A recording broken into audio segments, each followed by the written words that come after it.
L'audience a commencé avec le juge Jean-Pierre Gervais qui a permis des discussions Snapchat échangées entre Mme Côté et la plaignante d'être déposées comme pièce de preuve.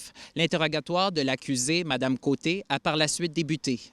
Ses souvenirs sont sensiblement les mêmes que la plaignante quant au moment de leur rencontre et à la nature amicale de leur relation, ainsi que sur le début de la soirée du 23 juin 2020, précédant les faits avancés. Et c'est lorsque les questions se sont centrées sur le moment où les deux femmes se seraient retrouvées au sous-sol le soir des faits allégués que la version de Mme Côté diffère drastiquement de celle de la plaignante. Elle nie fermement qu'elle se serait dévêtue devant la plaignante et qu'elle lui aurait dit à ce moment-là qu'elle l'aimait, contrairement à ce qu'avance la présumée victime.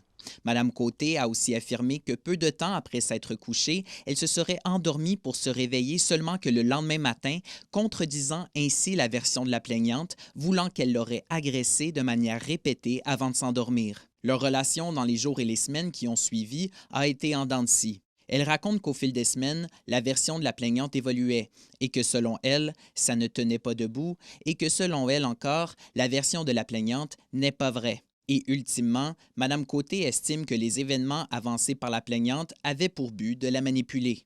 Le contre-interrogatoire de Mme Côté par Maître Poirier-Côté à la poursuite s'est déroulé tout au long de l'après-midi et les audiences doivent reprendre, en théorie, le 25 février prochain.